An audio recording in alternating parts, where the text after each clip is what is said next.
ಕನ್ನಡ 10 ಕಾರ್ಯಕ್ರಮದಲ್ಲಿ ತನಿಷಾ ಕುಪ್ಪಂಡ ಸ್ಪರ್ಧಿಸಿದ್ದರು. 15ನೇ ವಾರ ನಡೆದ ಮಿಡ್ ವೀಕ್ ಎಲಿಮಿನೇಷನ್ನಲ್ಲಿ ತನಿಷಾ ಕುಪ್ಪಂಡ ಔಟ್ ಆದರು.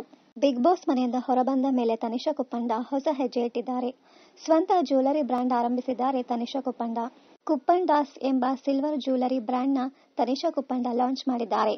ತಮ್ಮ ಕುಟುಂಬದ ಹೆಸರಿನಲ್ಲಿ ವಿಭಿನ್ನ ಡಿಸೈನ್ಗಳಿರುವ ಬೆಳ್ಳಿಯ ಆಭರಣಗಳನ್ನು ತನಿಷಾ ಕುಪ್ಪಂಡ ತರುತ್ತಿದ್ದಾರೆ.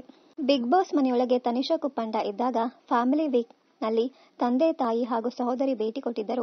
ಈ ವೇಳೆ ತನಿಷಾಗೆ ಅಪ್ಪ ಅಮ್ಮ ಬೆಳ್ಳಿಯ ಆಭರಣಗಳನ್ನು ಉಡುಗೊರೆಯಾಗಿ ನೀಡಿದ್ದರು.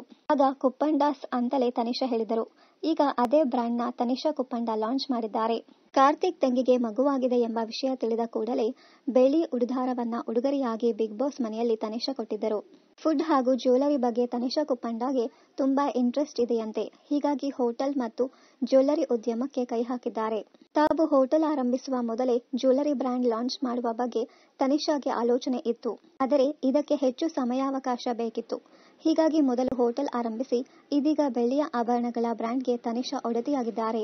ಈಗಾಗಲೇ ಬೆಂಗಳೂರಿನ ರಾಜರಾಜೇಶ್ವರಿ ನಗರದಲ್ಲಿ ತನಿಷಾ ಅವರ ಜ್ಯುವೆಲರಿ ಬ್ರ್ಯಾಂಡ್ನ ಔಟ್ಲೆಟ್ ಇದೆಯಂತೆ. ಮುಂದಿನ ದಿನಗಳಲ್ಲಿ ದೊಡ್ಡ ಮಟ್ಟದಲ್ಲಿ ಬ್ರ್ಯಾಂಡ್ ಬೆಳೆಸುವ ಕನಸು ಹೊಂದಿದ್ದಾರೆ ತನಿಷಾ ಕುಪ್ಪಂಡ. ಬಿಗ್ ಬಾಸ್ ಕಾರ್ಯಕ್ರಮದಿಂದ ತನಿಷಾ ಕುಪ್ಪಂಡಗೆ ಪಾಸಿಟಿವ್ ಇಮೇಜ್ ಬಿಲ್ಡ್ ಆಗಿದೆ. ತಮ್ಮದೇ ಆದ ಅಭಿಮಾನಿ ಬಳಗವನ್ನ ತನಿಷಾ ಕುಪ್ಪಂಡ ಸೃಷ್ಟಿಸಿಕೊಂಡಿದ್ದಾರೆ. ಬಿಗ್ ಬಾಸ್ ಮನೆಯಲ್ಲಿ ತಮ್ಮ ನೇರ ನುಡಿಯಿಂದ ತನಿಷಾ ಕುಪ್ಪಂಡ ಬೆಂಕಿ ಎಂದಲೇ ಫೇಮಸ್ ಆಗಿದ್ದರು. ಇನ್ನಷ್ಟು ಕನ್ನಡ ಧಾರಾವಾಹಿ, ಸಿನಿಮಾ ಹಾಗೂ ಇನ್ನಿತರ ನ್ಯೂಸ್ ಅಪ್ಡೇಟ್ಸ್ಗಾಗಿ ಚಾನೆಲ್ ಅನ್ನು ಸಬ್ಸ್ಕ್ರೈಬ್ ಮಾಡಿ. Thank you.